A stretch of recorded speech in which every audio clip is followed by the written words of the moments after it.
No ano passado, em 2023, agentes de segurança no Brasil foram os responsáveis pela morte de 4.025 pessoas. Dessas, 2.782 eram pessoas negras. Os números são do boletim Pele e Alvo e mostram como a violência policial é extremamente seletiva. No Ceará, o número de negros mortos nessas circunstâncias é 8 vezes maior do que o de brancos. O Rio de Janeiro registra a morte de uma pessoa negra a cada 13 horas. Em São Paulo, o número de mortes provocadas pela polícia avançou 21,7%, sendo que 66,3% das vítimas são negras. O número é ainda mais perverso para crianças e adolescentes negras, vítimas preferenciais da violência policial. Entre os 9 estados analisados pelo estudo, 243 mortos por policiais eram crianças e adolescentes de 12 a 17 anos. Diante de um cenário tão adverso para a juventude negra, os movimentos sociais surgem como espaços para fazer o enfrentamento e denunciar também esse modelo de limpeza étnica. Quinta-feira, 21 de novembro de 2024.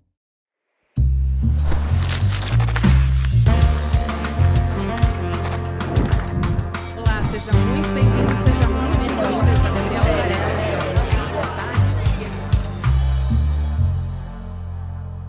Eu sou a Gabriela Varela,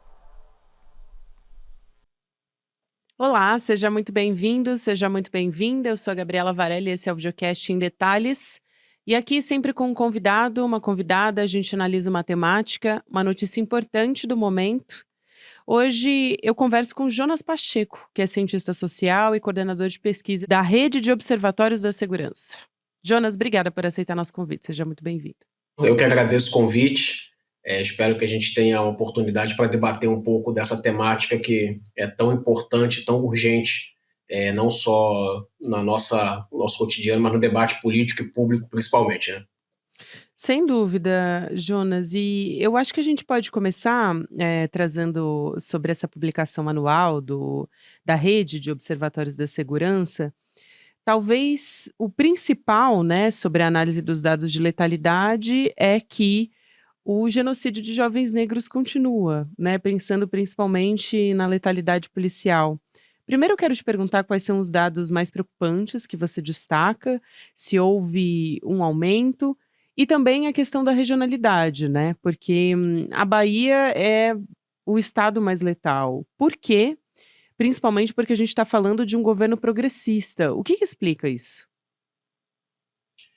De uma maneira geral, como a gente pensa dados mais preocupantes em termos de letalidade policial, todos eles acabam sendo muito gritantes e alarmantes, né? O que a gente tem no nosso mais um relatório anual que a Rede de Observatórios lança, dessa vez agora com 9 estados, compondo regiões norte, com Amazonas e Pará, nordeste com Bahia, Ceará, Maranhão, Pernambuco e Piauí, e o sudeste com Rio de Janeiro e São Paulo. O que a gente vê dentro de algumas dinâmicas, uma coisa que a gente enfoca muito nesse relatório é o primeiro ano dos governadores eleitos, né? Porque a gente tem que as polícias estaduais, que são as autoras dessas ações, são muito suscetíveis e vulneráveis ao discurso político, isso aparece muito nos dados e nessa dinâmica da letalidade policial. São Paulo é um estado que acaba tendo muito essa prerrogativa, que vinha numa sequência de queda bem considerável, com políticas como as body cams e tudo mais, e com a entrada de um novo governo, de uma mudança de discurso, os números de São Paulo passaram a aumentar. A Bahia hoje é o estado do Brasil com o maior número de pessoas mortas pelas polícias. Esse dado é muito preocupante, porque já é o segundo ano consecutivo que a Bahia toma esse posto do Rio de Janeiro, que sempre foi um estado muito conhecido pelas políticas de ação de segurança pública baseada no enfrentamento, com muita truculência, muito poder bélico. A Bahia toma essa posição, o que explica um pouco disso é um pouco de uma visão de segurança pública muito pautada justamente no enfrentamento e sob a justificativa do combate ao tráfico de drogas e à guerra às drogas. Então, o que a gente tem na Bahia hoje é uma deflagração de disputas por território, rotas de comércio de drogas. Hoje a Bahia, alguns dados, algumas pesquisas e reportagens dão conta que possui mais de 20 facções distribuídas no território, conflagrado e conseguindo disputar essas rotas, esses comércios, esses pontos de venda. E, por um lado, a gente tem também um governo dito progressista, mas que, ao mesmo tempo, responde da mesma maneira que outros governos sobre esse tipo de prisma. Mais ação da polícia, mais truculência. Uma coisa que seria interessante era termos ações policiais que conseguissem dar conta de minar o tráfico de drogas sob essa justificativa que é dada, por um viés um pouco menos combativo, mais de inteligência. Então, a apreensão de drogas em grandes quantidades, tirada de circulação de armas da rua, também seria alguns pontos interessantes. Mas a gente tem no Brasil uma cultura de se pensar política pública de segurança única e exclusivamente sendo feita com as polícias. Então, a gente perde de vista toda a complexidade que o problema tem, que o problema requer, e da mesma maneira que ele tem uma complexidade de entendimento, ele requer uma complexidade de soluções. Mas, no geral, a gente tem, mesmo em governos progressistas, uma resposta belicosa por parte das polícias. No final de outubro, até o governo da Bahia teve que se pronunciar sobre homicídios, né, uma chacina também, e dizer que continuava a luta contra facções e tudo mais, mas é fato que é muito comum, né, que aconteçam chacinas na Bahia. Eu gostaria de lembrar também que em São Paulo, a gente teve recentemente a operação chamada de Operação Verão e também Operação Escudo, que na verdade é a mesma operação que foi no litoral, pegou cidades como Santos e Guarujá no litoral paulista, que também o governador de São Paulo, o Tarcísio de Freitas, diz que é muito comum, que é inevitável, nas palavras dele, claro, que sempre tem efeito colateral nesse tipo de operação. E aí eu te pergunto, Jonas, qual é a política de controle para prevenir chacina policial, né? Porque nesse caso de São Paulo, por exemplo, foi uma retaliação à morte de um policial e elas costumam ser mais violentas, né? Sim, isso é um episódio muito comum, não só em São Paulo, no Rio de Janeiro isso acontece o tempo inteiro, em outros estados do Brasil também, na Bahia. Então, quando a gente tem a morte de um policial em operação e em serviço, a gente tende a ter operações de retaliação ou de busca dos autores e coisas desse tipo, só que essas ações acabam sendo mais violentas do que a própria ação originária. Dentro desse ponto, o que a gente tem é que, justamente, discursos políticos, não só do governador Tarcísio, mas também no Rio de Janeiro, que foi um estado que acabou tendo chacinas policiais com um número de vítimas assombroso nos últimos anos, no governo do Cláudio Castro, e o discurso oficial é sempre o mesmo. Não é como se fosse uma coisa inevitável e que esses efeitos colaterais acontecessem. Mas o que a gente vê é que essas ações policiais não diminuem o que eles chamam de tráfico de drogas, e principalmente porque essas ações são muito focalizadas em regiões muito específicas. Então, se a gente pega o estado de São Paulo, o estado do Rio de Janeiro, ou mesmo a Bahia e outros estados monitorados pela rede, a gente tem que a circulação de drogas ela não está restrita a certos territórios, mas um tipo de ação violenta da polícia ela está muito restrita a certos territórios. E o que a gente vê nesses territórios é uma população concentrada majoritariamente negra, e esses alvos são majoritariamente jovens, como os próprios dados oficiais produzidos pelas secretarias de segurança têm mostrado.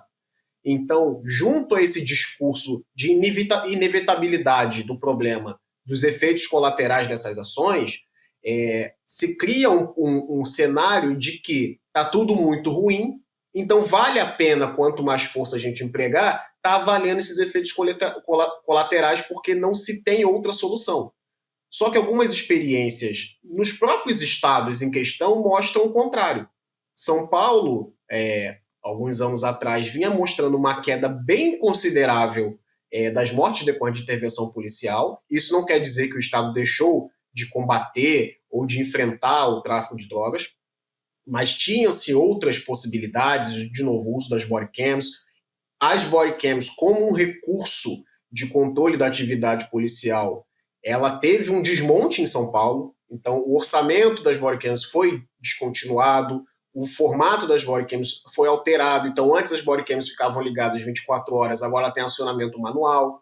Então tudo isso cria condições para que as polícias acabem agindo da maneira como a gente tem visto. No Rio de Janeiro, e a gente tem da mesma maneira, algumas possibilidades já foram implementadas para redução. O Rio de Janeiro, inclusive, é um estado que vem reduzindo as mortes decorrentes, muito isso por um esforço também da sociedade civil na implementação da DPF via Superior Tribunal Federal, que obriga que o Rio de Janeiro tenha um plano de redução da letalidade e que essas ações policiais elas tenham um controle maior pelo Ministério Público. Então, que a gente tem visto que o Rio de Janeiro, em 2019, bateu seu recorde histórico de mortes pela polícia, com mais de 1.800 mortes. Mais de 1.800 mortes no Rio de Janeiro foram provocadas pela polícia. Um ponto também interessante a de se destacar é que, majoritariamente, essas mortes não possuem investigação e não vão à frente. Então, a polícia diz que as pessoas eram culpadas, a polícia diz que as pessoas eram traficantes, a polícia diz que essas pessoas estavam em confronto, e isso fica por isso mesmo que a investigação é quase nula, né? Então, o Rio de Janeiro, apesar disso tudo, vem experimentando uma queda no número de mortes decorrentes de ações da polícia, muito por conta desse esforço feito por entidades da sociedade civil, implementando essa DPF via Superior Tribunal Federal, que obriga o Estado do Rio de Janeiro a ter planos de redução de letalidade, ter metas consistentes de redução e também ações que monitorem e controlem essas ações policiais. Eu acho fundamental essa sua fala, até porque eu ia justamente perguntar sobre a implementação de política de segurança nesses estados. Se a gente tem exemplos de políticas que funcionam, como, por exemplo, as câmeras nas fardas, porque apesar de ser uma política que funciona, né, e que em São Paulo funcionou, por outro lado, a gente vê outras formas de driblar que são utilizadas, né, pelos agentes. Então, por exemplo, desligar as câmeras, porque existem essas brechas, justamente. Então, é importante que ela exista, mas ela precisa ser regulada de maneira melhor para que ela não possa ser desligada durante as ações, ou enfim. Então, eu queria te ouvir sobre políticas que funcionam e a implementação nos estados e como isso impacta nesses dados, já que vocês têm avaliado anualmente. Sim.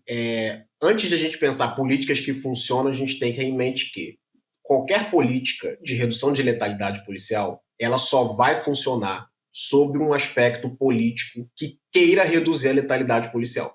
São Paulo é um ótimo exemplo. Você tem a aplicação das bodycams, você tem a aplicação de um orçamento destinado a isso, e aí você consegue uma redução considerável em São Paulo das mortes decorrentes por intervenção policial. Ao mesmo tempo em que a mesma política ainda está implementada, ainda está em vigor, mas com um novo governo, com uma nova intencionalidade, com um discurso mais de enfrentamento, um discurso mais bélico, sobre um aspecto de que muito comumente aparece, de que as polícias não podem mais trabalhar, de que as polícias não podem mais fazer o seu ofício, essas políticas podem ser retroagidas. E isso também é uma característica da política em si. As políticas, os direitos e conquistas adquiridas, elas têm que ser permanentemente defendidas e combatidas, porque contra-ataques virão. Dito isso, o que a gente tem de exemplos que funcionam, né? No Rio de Janeiro, que vem experimentando e já experimentou também outros momentos de queda muito acentuada da morte por intervenção, o Rio de Janeiro, por exemplo, já teve anos na base das 400 mortes. Em 2019 bateu 1.800. Ano passado ficou em 1.871, mas já teve 400 mortes. Então a gente consegue ter, primeiro, de um lado, um arranjo institucional um pouco mais consolidado.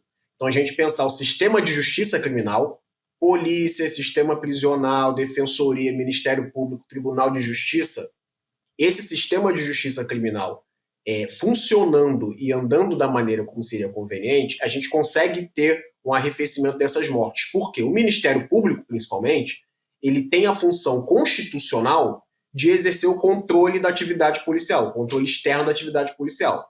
Então, ou seja, se as polícias estão cometendo abusos e excessos, cabe ao Ministério Público, na figura, né, desse guardião, desse direito, desse dever constitucional, exercer esse controle. Então, momentos em que o Ministério Público teve uma ação mais efetiva de controlar essas ações policiais, esses números tiveram queda consistente nos anos.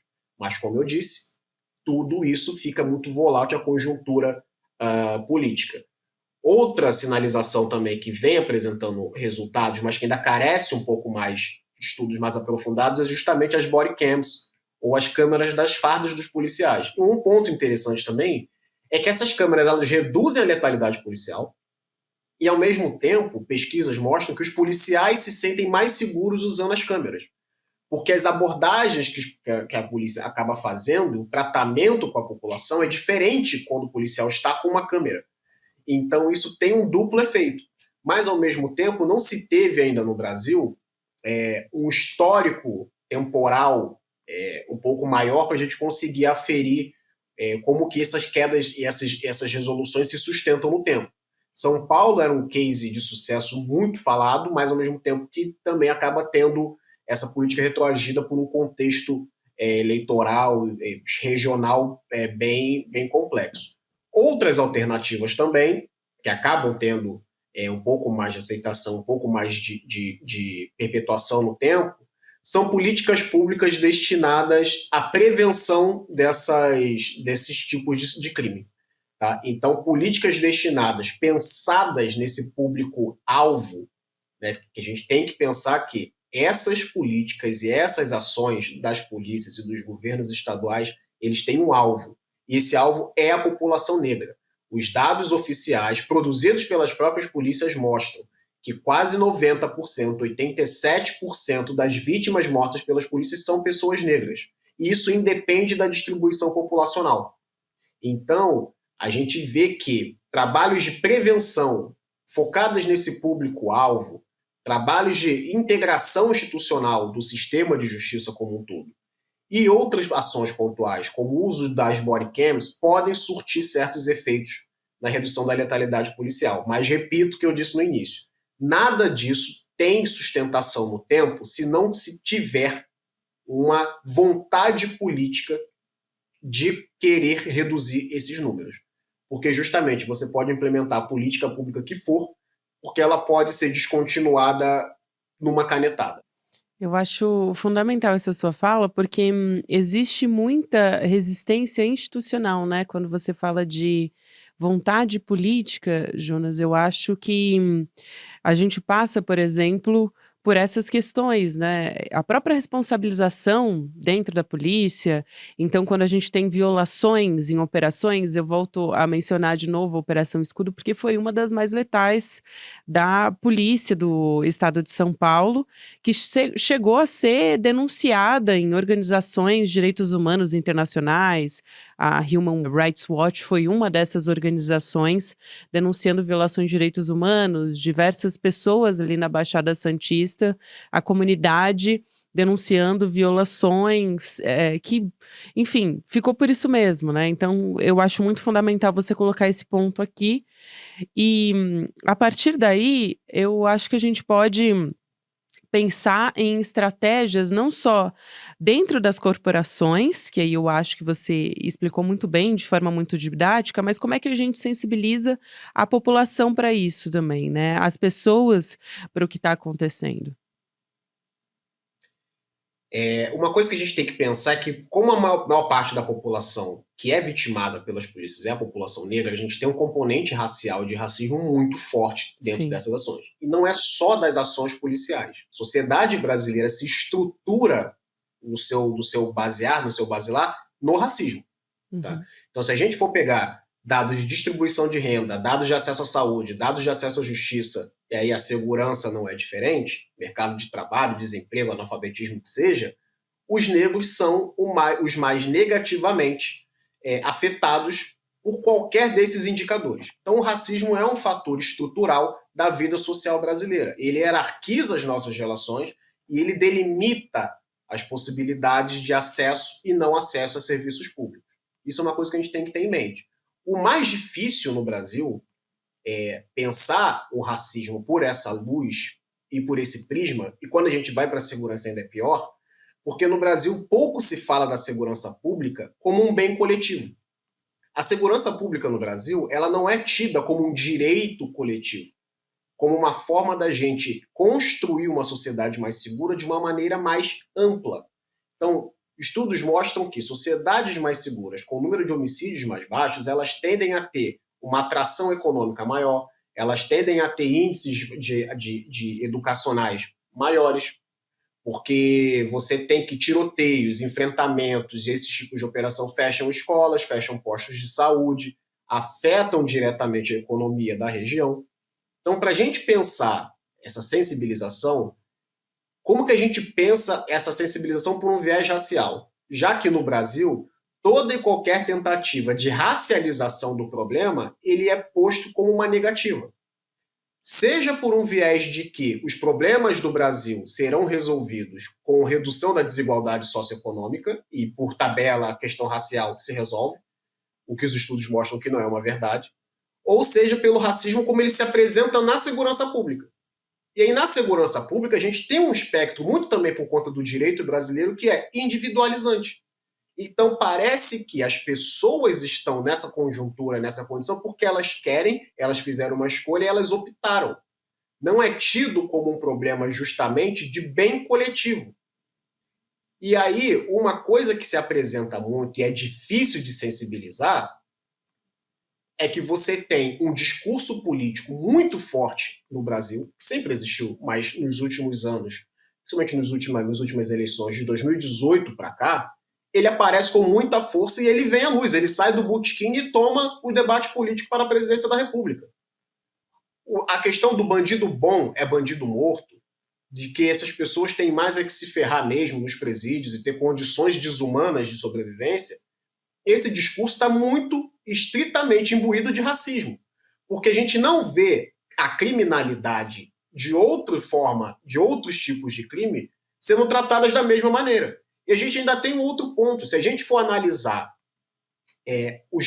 as prisões ilegais, as abordagens ilegais, aí pegando desde a ponta de uma abordagem policial até um julgamento no Tribunal de Justiça feito de maneira errada, a maior parte das pessoas que são legalmente processadas injustamente são pessoas negras.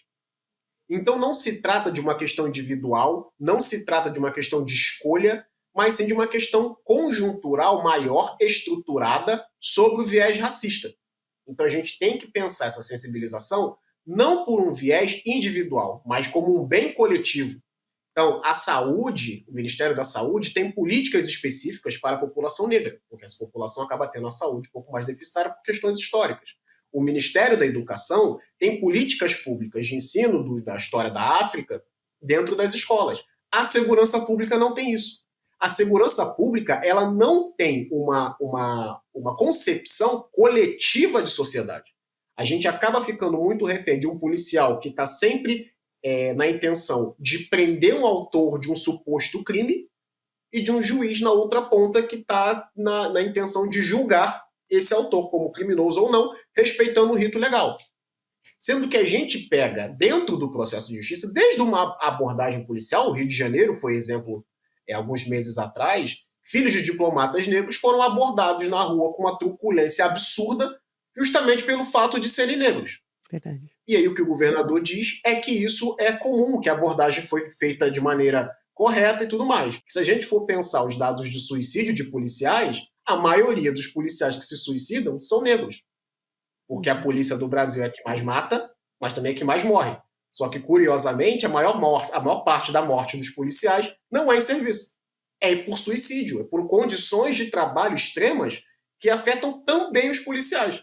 Então, se a gente for pensar o racismo de uma maneira mais macroestrutural, é justamente esse ponto, é pensar como que a gente se estrutura enquanto sociedade, enquanto uma sociedade democrática que quer pensar segurança para todos, não só para um grupo que supostamente merece e que esse merecimento é uma construção. E dentro dessa construção, a política acaba sendo um grande definidor, como a gente tem visto nos últimos anos nas eleições do Brasil.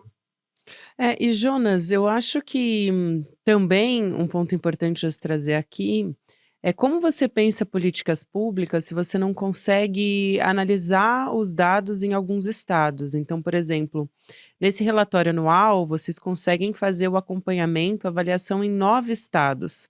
E ainda assim, em estados que se disponibilizam, e eu falo também como jornalista que também precisa ir atrás de secretarias de segurança para pedir acesso a dados, é muito difícil ter acesso, né? Por mais que existam portais de transparência, é bastante custoso, você tem que, enfim, driblar burocracias, é muito custoso, algo que deveria ser transparente a qualquer pessoa, né, a população de maneira geral.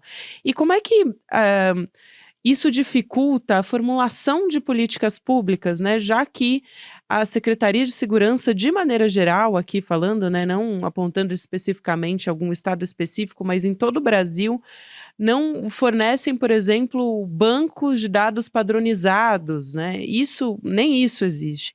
Então, como que isso, essa dificuldade na coleta acaba reverberando numa dificuldade de formulação de políticas? Reverbera diretamente, porque para a gente ter uma boa política pública, a gente precisa ter um bom diagnóstico. E um bom diagnóstico, um diagnóstico preciso, ele se faz com dados e levantamento de informações que vão dar subsídio para essa política pública. Uma coisa que a gente vem reparando nos últimos relatórios da rede, o PL-Alvo, é que alguns estados, por exemplo, o Maranhão era um estado que ele não coletava dados de raça e cor das vítimas de morte pela polícia. Esse ano, no caso o último ano, foi o primeiro ano que o Maranhão passou a coletar e disponibilizar dados racializados das vítimas. Tem uma porcentagem de não informados ainda muito alta, mas é natural, porque como é o primeiro ano que o Estado está disponibilizando, é bem natural que isso tenha um não informado muito alto, mas a gente espera que isso venha melhorar com o tempo. Ceará, por exemplo, é um estado que também sempre teve um não informado muito alto, em torno dos 70% de não informados. Esse número melhorou, reduziu para 63%, ainda é muito alto, mas a gente tem visto algumas melhoras, inclusive em termos de transparência de dados, dos estados que a gente monitora e das relatórios que a gente fez. Esse é o primeiro ano que todos os estados respondem às nossas solicitações dentro do prazo com os dados que a gente solicitou. Então, a gente vê uma certa melhora, e como eu falei, não é porque a gente teve um avanço que isso vai se perpetuar no tempo, é necessário que a gente tenha cada vez mais uma militância em prol dessa transparência, em prol dessa disponibilização, e a rede de observatórios acaba se colocando muito nesse lugar, não só de cobrança e de denúncia da formação de como que se está a transparência dos dados, mas também na produção cidadã de dados, que é um trabalho que a rede faz, porque muitos dados também importantes para a segurança pública e para as políticas públicas não são formulados, não são coletados. Por exemplo, dificilmente você vai ver estados em que as polícias ou as secretarias de segurança tenham contabilizado as operações policiais que foram feitas. Dificilmente você vai ter isso. Sendo que as operações policiais são grandes chamariz, são grande mote das ações, e que você tem a maior parte das mortes decorrentes por intervenção policial. Então, o desafio ainda é muito grande, apesar da gente ver algumas melhoras, alguns apontamentos positivos. Mas, como eu falei, isso não pode se parar no tempo. A gente tem que continuar a nossa militância, a gente tem que continuar o nosso discurso e a nossa luta para que isso venha melhorar, e tenha, como a gente acabou apresentando, algumas melhorias nesse nosso relatório, mas que futuramente isso seja expandido para todo o Brasil. Porque, de fato, fazer política pública sem dados, sem inferência e sem um diagnóstico preciso é muito prejudicial. Jonas, eu quero muito agradecer, não só a sua presença aqui no Em Detalhes, mas também pelo trabalho que vocês vêm fazendo. E isso sim é um caminho para a gente pensar políticas públicas e efetivamente mudar essas realidades todas. O Jonas Pacheco é cientista social e coordenador de pesquisa da Rede de Observatórios da Segurança. Obrigada, Jonas. Um abraço e até uma próxima. Eu que agradeço, Gabi, agradeço os que nos escutam. Confira o nosso relatório, está disponibilizado no nosso site da Rede de Observatório de Segurança. Não só esse, mas os anteriores também. É legal ver todos, né, que a gente consegue ver o acompanhamento de como que esses processos vêm mudando, se estruturando ou se cristalizando. Então, mais uma vez, obrigado pela oportunidade de falar um pouco do nosso trabalho e trazer esse tema que é tão importante para a gente, né? É uma ótima fonte de pesquisa também, recomendo. Você quer falar o arroba também do observatório? É @redes de observatórios da segurança. A gente está no Instagram, tem o nosso site, tudo disponibilizado lá. Maravilha. Obrigada, Jonas. Até mais. Seja sempre muito bem-vindo aqui. Eu que agradeço. Quero sempre convidar você para acompanhar o Em Detalhes de segunda a sexta-feira, agradecer pela sua escuta, pela sua presença, para quem nos acompanha em vídeo também. A gente está sempre no YouTube às 10h30 da manhã, você fica agora com o Mercado Investimentos. Na sequência, tem o Rolê ICL e 6 horas da noite tem o ICL Notícias segunda edição. E também você pode ouvir o Em Detalhes em qualquer momento do seu dia nas plataformas de áudio. Obrigada e até a próxima. O ICL vai lançar uma pós-graduação com os melhores professores e professoras do país, por um valor quase que simbólico e cheio de vantagens para quem já é membro do ICL? Fato ou fake? Pois é, difícil de acreditar, mas é fato. E é mais do que isso ainda, em parceria com a FESP, uma das maiores escolas do país, onde estudaram Darcy Ribeiro, Sérgio Buarque de Holanda, Florestan Fernandes. É isso mesmo, pós, reconhecida pelo MEC. É o próximo passo da revolução do ICL. Para você participar do lançamento, sabendo quais são essas pós, quais são os professores e professoras e as condições para você se inscrever e já no começo do ano que vem começar a cursar essa pós-graduação, e dia 28 de novembro, uma quinta-feira às 8 horas da noite, a gente vai estar junto para saber dessas novidades. Participe do novo passo da revolução.